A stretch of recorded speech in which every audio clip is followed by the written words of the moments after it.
O STV Notícias conversa agora com exclusividade com o ministro Nery Geller, um luverdense que está aí no Ministério da Agricultura há quase 3 meses, né? Assumiu há quase 3 meses, e lutando aí pela agricultura do nosso país, pelos agricultores do nosso país. Nery, é um prazer tê-lo aqui conosco, nesse bate-papo online que vai para todo o Brasil, através do nosso site stvonline.com.br. E o que a gente gostaria de saber de você, Nery, nesses 3 meses, é claro, você esteve aí quase um ano, ou um pouco mais de um ano, como secretário executivo do Ministério da Agricultura. Mas agora, como ministro, nesses 3 meses, como que você está vendo a política agrícola do Brasil? Edgar, primeiro é uma honra estar aqui com vocês, né, e dizer da satisfação de ser luverdense, de ter passado pela Câmara de Vereadores como vereador 8 anos e numa região que realmente está surpreendendo não só o país, mas o mundo inteiro pela capacidade dos produtores de incorporar tecnologia, de fazer a produção acontecer, principalmente agora com valor agregado. Estar como ministro da Agricultura, primeiro, é uma grande satisfação, uma honra por eu ter vindo da forma como eu vim para o Mato Grosso em 94, convivendo com a agricultura familiar e acompanhando toda a transformação, principalmente da agricultura tropical. Como ministro, eu tive muito apoio, graças a Deus, do setor, da bancada do Estado de Mato Grosso, e agora como ministro também das federações pelo país afora. E ao primeiro momento me remeteu a uma grande satisfação, um grande orgulho de ter tanto apoio, mas ao mesmo tempo também me remeteu a responsabilidade. E eu estou motivado. A agricultura brasileira nos últimos 12 anos passou de 96 milhões de toneladas para 200 milhões de toneladas. Nós, no ano passado, nós exportamos mais de 100 bilhões de dólares, gerando divisa, movimentando a economia do país, dando estabilidade econômica e gerando oportunidade para as pessoas, porque a agricultura é importante para o agricultor, mas é importante para o comércio, isso gera emprego, renda. Em frente ao Ministério, Edgar, nós implementamos algumas questões que são importantes do ponto de vista da economia, do ponto de vista da geração de emprego e da solidificação do setor. Por exemplo, o Plano Safra que nós lançamos no último dia 4, junto com a Presidente da República, aumentando os recursos de 136 bilhões de reais, equalizado pelo Tesouro Nacional para 156 bilhões de reais. Tudo isso com taxas de juros equalizadas pelo Tesouro Nacional. O que é equalizado? É disponibilizando o recurso com taxa de juros bem abaixo da inflação. Se nós pegarmos nos governos passados, as taxas de juros eram de 9% a 16,7%, o que muitas vezes gerava um passivo de dívida para o nosso produtor, que acabava inviabilizando a produção. E o governo teve sensibilidade de disponibilizar recursos, principalmente para o médio e para o pequeno produtor do nosso país. Isso migrando para o Centro-Oeste. Se você pegar só no Pronamp, que é um programa de auxílio ao médio produtor, foram aumentados de 12 bilhões para 16 bilhões de reais. Custeio, investimento. No ano passado, nós financiamos, através de recursos equalizados pelo Tesouro, mais de 83 equipamentos agrícolas para estruturar as propriedades e, consequentemente, gerar emprego, renda na cidade. Então, tem muita coisa boa acontecendo. Estou, como ministro, muito motivado, contente por estar tendo essa oportunidade de representar no cargo máximo da agricultura brasileira um produtor como sou, e principalmente não perco minha humildade. Estou feliz, sim, estou contente pelo trabalho que estamos exercendo, mas não perco o pé que eu tenho na lavoura. Hoje estou aqui em Lucas, conversando com os sindicatos. Na semana passada estive no Braço Norte, em Santa Catarina, em Concórdia, conversando com o setor, com os produtores, e isso está fazendo a diferença para nós alavancarmos a produção nacional com programas específicos para viabilizar cada vez mais o setor.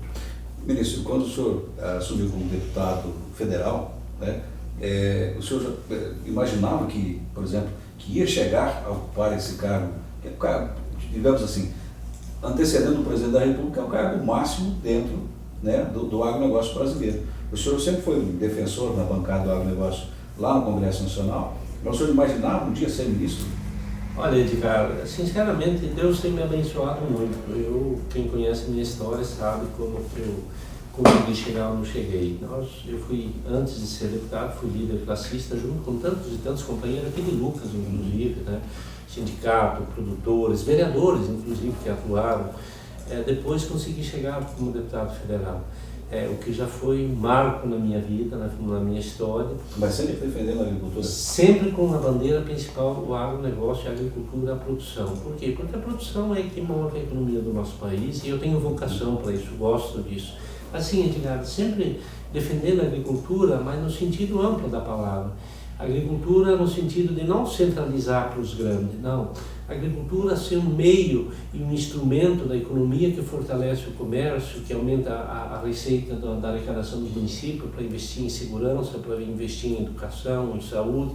Agora mesmo, Edgar, com muito orgulho eu falo isso, nós assinamos um convênio com o Ministério da Educação no Pronatec, são 28 milhões de reais, o que vai dar ao estado de Mato Grosso e para o país mais de 12 mil vagas para fazer exatamente os cursos técnicos que são importantes, seja ele de técnico agrícola, seja de técnico em agronegócio, seja de técnico em administração, voltado à gestão do agro. Então, muitas coisas boas. E respondendo especificamente, eu não esperava ser ministro. Assumi isso, primeiro como secretário de Política Agrícola, com muito trabalho, e consegui chegar a ser ministro. E não tive apadrinhamento político, tive um setor que me apoiou, cheguei como ministro, né, com a responsabilidade de fazer um bom trabalho. E eu estou contente de ligar pelo seguinte, a presidente Dilma está dando todo o respaldo, eu não tive o que fazer com o chavo. Estou lá no Ministério da Agricultura como ministro para defender a produção. Enquanto eu estiver lá, eu vou defender a quem produz no dia a dia. Obviamente sempre linkado com os pequenos municípios. Muito recurso estamos direcionando para a patrulha mecanizada. Essas patrulhas mecanizadas, elas não vão para os grandes produtores, vão para os pequenos, para os médios produtores. Aqui para Lucas do Rio Verde, nós empenhamos na semana passada R$1.300.000 reivindicação dos vereadores para fazer um abatedouro comunitário, para contemplar os assentamentos, os chacareiros que estão aqui, que têm o direito de matar o seu franguinho, matar o porquinho, para fazer o salame, para vender na feira, para vender para o supermercado. Então são muitas coisas boas que estão acontecendo porque eu estou como ministro, estou bastante feliz. Talvez não imaginava bem pouco tempo atrás que Deus seria tão bondoso comigo em me colocar no patamar que eu cheguei. Agora, isso não foi de graça, não, isso foi com muito trabalho.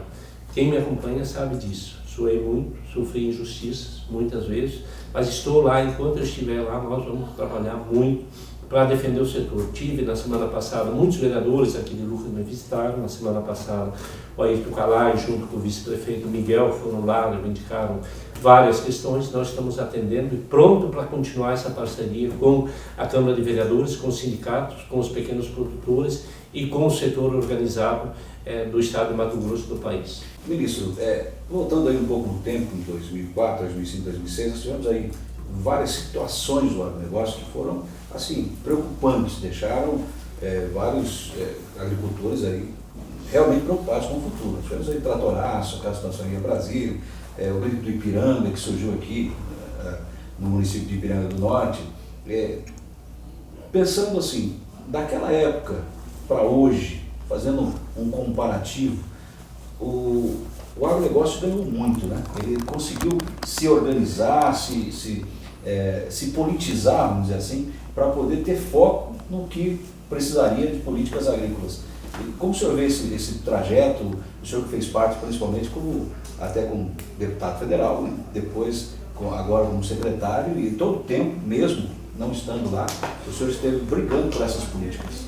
Edgar, em 2006, 2004, 2005 e 2006 nós tivemos uma crise muito grande. Primeiro, pela queda no mercado internacional, principalmente da soja e do milho, que são, principalmente para a nossa região, o carro-chefe. E vinha do governo passado, é importante se diga isso, do governo passado, as taxas de juros muito altas, nos investimentos para aquisição de equipamento agrícola, se fosse trator, colheitadeira, com taxas de juros de 13%, 15%, era a taxa de juros. Então, quando tem uma crise, e o produtor teve dificuldade de honrar seus compromissos em função da queda no preço e também não ter uma política definida, principalmente na garantia do preço mínimo, diferente de agora tem isso, exatamente.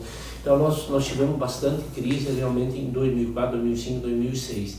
Nós brigando conseguimos renegociar as dívidas. Os produtores e os empresários de Lucas, de toda essa região, sabem exatamente do que eu estou falando.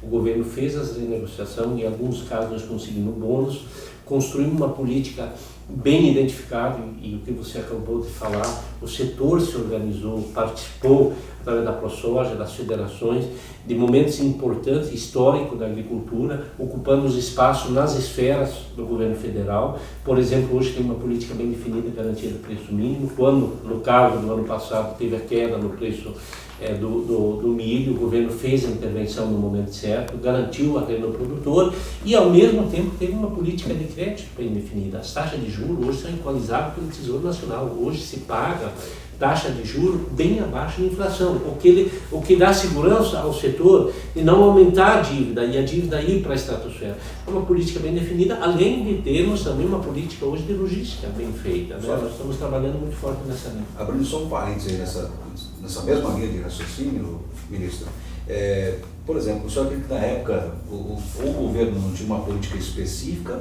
ou não tinha muito interesse, por exemplo, em apoiar a agricultura? Primeiro, o setor não estava tão organizado e não se dava atenção para a agricultura como agora está se dando. Hoje, com certeza. Olha, só para você ter uma ideia, voltando a falar, as taxas de juros, à época, nós tínhamos o FCO, era 8,75, e o restante, fosse Finame, custeio, era 11% a 15% da taxa de juros. Hoje, sabe quanto que é? Se você pegar o Finame, financiado pelo PSI, até janeiro era 3,5%. O programa de armazenagem é 4,5%. O Moderfrota, que é para comprar equipamento agrícola, é 4,5%. Quer dizer, as taxas de juros estão lá embaixo. O orçamento para comercialização, para garantia do preço mínimo, hoje tem 5,6 bilhões de reais. No passado não tinha isso. Então, foram políticas que foram implementadas pela organização do setor e também pela sensibilidade do governo em fazer os investimentos, enxergando exatamente a importância que tem o agronegócio na balança comercial e na estabilidade econômica. Na questão dos investimentos em logística. Você está aqui há quanto? 10, 15, 20 anos. Eu estou aqui há 30 anos, desde 84. A BR-163 era a mesma em 84 do que foi até 3 anos atrás. Agora que está se concluindo o eixo da 163, ainda falta quase 300 quilômetros, mas já foram pavimentados 1.100 quilômetros, está se fazendo a estruturação portuária lá em Santarém, Miritituba. Então o governo abriu para que a iniciativa privada fizesse esse investimento e está investindo também. Então tudo isso mostra que avançou muito pela organização do setor, pela presença do Ministério da Agricultura, mas também por a sensibilidade do governo federal investir num setor que é tão importante para a economia do país. O senhor falou que eu estou aqui há 10 anos, só para corrigir a informação, na verdade, eu vim aqui em 76, minha família na região do Alto Floresta. Conheço muito bem essa rodovia. Oxe. Na verdade, era só... Que bom, viu, Edgar? Eu estive em Alta Floresta no sábado passado, na exposição, na Expo Alta. E eu pude perceber que aquela região lá também ela está se desenvolvendo muito forte. Por que está se desenvolvendo? Por quê? Porque o 63 está sendo concluída e com certeza Peixoto de Azevedo, Matupá, Guarantã do Norte, Alta Floresta, aquela região principalmente de pastagem degradada, Novo Mundo, vai entrar produção muito forte e eles vão ficar tão bem posicionados ou até melhor que Lucas para levar pelo eixo da 63. Com certeza. O 63 sempre foi um sonho de toda essa região. Ministro, agora partindo daqui para o futuro, né? O senhor está no governo, o governo prossegue ainda até o fim de 2014, né? Onde agora acontece uma eleição, poderá haver uma troca, como poderá haver a reeleição da presidente Dilma. Mas o que o senhor vislumbra assim, para o futuro do agronegócio brasileiro? Nós, dos últimos 12 anos, nós passamos a produção de 96 milhões de toneladas para 200 milhões de toneladas. Os investimentos que estão sendo feitos em infraestrutura, em linha de crédito, para fazer estruturação das propriedades, e agora também da agroindústria vindo para o centro-oeste, para o norte do país, eu não tenho dúvida nenhuma que é só momentos positivos para o agronegócio. É só você se pegar só para o Mato Grosso, a 163, concluindo, fazer a FICO chegar até Lucas, a 242, nós vamos estar num ponto estratégico. E o governo federal está fazendo esses investimentos. Foi privatizado agora, está andando a passos largos a duplicação da BR-63, da divisa do Mato Grosso do Sul até Sinop. Está sendo concluída até Santarém, ainda falta 300 e poucos quilômetros, mas já está andando. Políticas a longo prazo, seja ela de crédito, tem pelo governo federal, e sem dúvida qualquer governo que disputar a eleição, se não der atenção especial para o agronegócio, para a produção, não vai ter um governo com sucesso. Então a agricultura com certeza passa um momento extraordinário e a política ela vai acontecer e o agronegócio com certeza vai se fortalecer cada vez mais.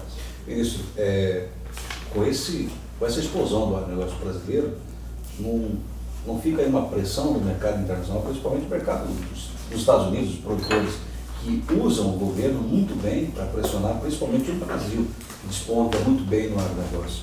E isso não acaba atingindo, por exemplo, principalmente a política brasileira, até mesmo com pressão no Congresso, pressão...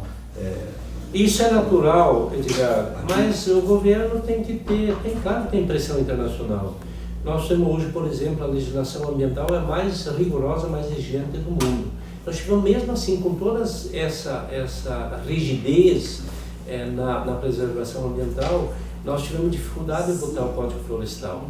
Graças a Deus, a Presidente da República não cedeu às pressões internacionais e sancionou o Código Florestal, diferente de 98, quando foi, através de uma medida provisória, criminalizada as multas que muitos produtores estavam na ilegalidade pela mudança da legislação. Quando na década de 80 você tinha que abrir as suas propriedades, se não abria, o governo fazia retomada, e a Presidenta não, agora ela está muito próxima, fez o decreto, nós ajudamos a construir uma minuta do decreto que faz a regulamentação do Código Florestal.